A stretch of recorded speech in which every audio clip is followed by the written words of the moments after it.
I'm Chrissy Bill and this is Chrissy Bill Productions, and today I'm taking a dip into a shooter from the early 2000s. Today I am reviewing Killzone, and like my previous review, we're starting off with a bit of backstory behind the game.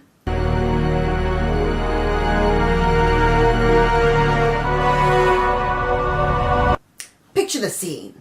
It is the beginning of the 21st century. Nobody could have possibly imagined how much of a big success Halo would become. But become a big success, it did. This pushed many developers to try and create a shooter that could beat Halo at its own game. Bring forth a variety of so-called Halo killers. Some of them were a success, but most of them weren't.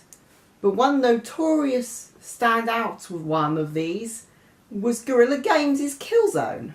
A game infamous for getting way more hype than it should, and as a result kind of letting everyone down when it did release. Despite this setback though, this game became marginally successful, enough to spawn a bunch of sequels and spin-offs before Guerrilla Games decided to ditch the franchise after Killzone Shadowfall and decided to focus their efforts on other things such as the Great Horizon Zero Dawn and prostituting themselves off to Hideo Kojima, leaving the fate of the franchise even more in question than the subject of my last review. And that's saying something. In the time you have given me, I have rebuilt our nation. I have rebuilt our strength. And I have rebuilt our pride. In the 2100s, a bunch of people that were part of this big organisation were banished by Earth's government to the mining world of Helgen. However, the planet had a nasty side effect of mutating the population into having pale skin and breathing difficulties. After many years of the population being unhappy with the cards they'd been dealt, they decided to go down the route of all disenfranchised populations. They decided to put all their power and faith in one charismatic, outspoken person and shift gears straight into fascism. The Helghast decide to raise a huge army and decide to conquer the nearby Earth colony of Vector. You play as Jan Templar. You're a stereotypical soldier dude, a member of Earth's military force called the ISA. Fighting the Helghast in various terrains such as trenches, cities, beaches, deserts, swamps, jungles, dockyards and mountains. Along the way, you save the general who has the key code to activate a space station that can take out the Helghast. Along the way, you join up with other playable characters such as Luger, a former acquaintance of Jan, a big guy named Rico with an even bigger gun, and Hacker, a half Helghast ISA spy who, weirdly enough, is voiced by Sean Pertwee? Seriously? First Robin Lord Taylor in my last review and now Sean Pertwee in this? Is every game I'm going to review now going to have a connection to Gotham somehow? Halfway through the game, the general gets murdered by the person in charge of the space station who has happened to change signs to the Helghast and is planning to use the space station to destroy Earth's reinforcements when they arrive. Jan and his crew have to track through miles of Helghast-infested terrain just to get to a shuttle and attempt to retake the space station. However, when they arrive at the space station, the reinforcements have just arrived and a few battleships have been taken down. So Jan's crew splits up to sabotage the space station before more ships are lost. They finally confront the traitor and perform what is less a final battle and more just taking out whales of strong Helghast while the traitor sits in a corner and waits for you to kill him. Jan and his crew escape the space station before the ISA ships blow it up, and the ISA make preparations to take the fight to Helgen.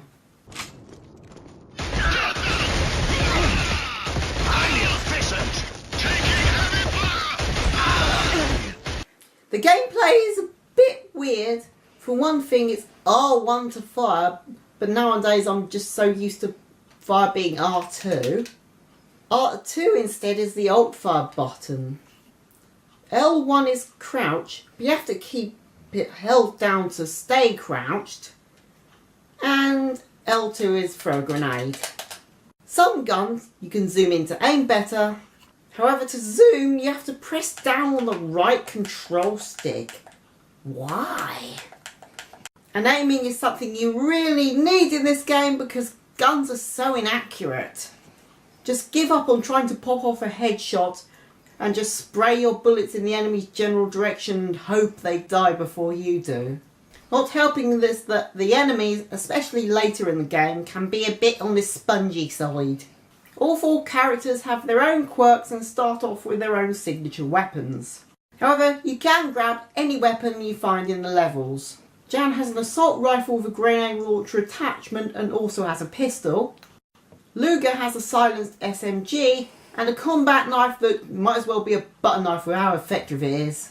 She can also climb ropes, squeeze into tight places and use infrared to see far away opponents. But not too far away because the draw distance doesn't pick them up otherwise.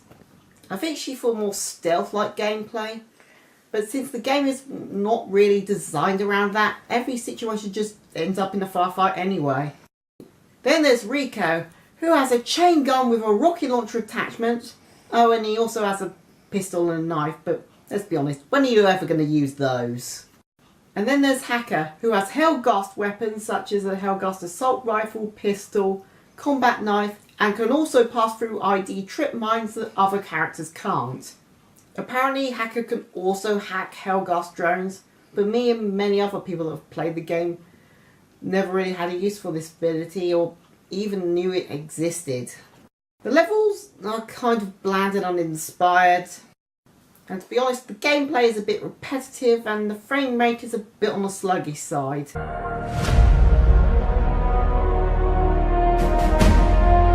The graphics are okay for the time. To be honest, I think they should have held the game back a year or so because soon after this game was released, a bunch of new, more graphically pleasing games came out, such as Half-Life 2, Doom 3, Metroid Prime and Halo 2. Hey, do you want to hear about the music? You bet I want to hear about the music! Too bad, there isn't any. What? Yeah, there's a bit in the opening cinematic and character selection, but in the game itself there's no score whatsoever. Well, that's disappointing. Yeah, that's how people felt when the game came out. Well, what am I going to do now? You can go home now. But I don't have a home. Then buy yourself a house. I can't afford one. Well, that's your problem, not mine. Oh. Is this just me, or did this segment get way too real?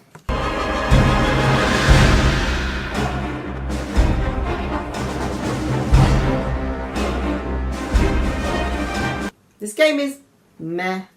It's not good, it's not bad, isn't creative or inspiring, it's not entertainingly stupid, it's just meh. It feels like a weekend in Basingstoke. The gameplay is meh, the graphics are meh. The story is... actually the story's alright. It just exists, and it's weird how such a mediocre game with too much hype exploded into a franchise. Screw you, I like that one. As for whether I'd recommend this game, I wouldn't recommend it as such, but I wouldn't not recommend it. It's just there, you can play if you want. That's review over. Nothing left to say, just the end.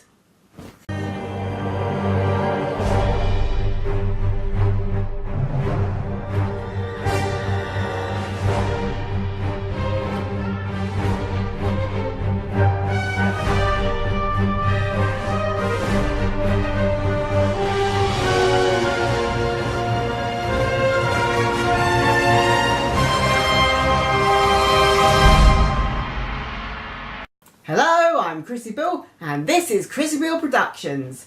Today, I'm dipping my hand. However, the atmosphere that Jan has an assault rifle with rifle. Well, what am I going to do now?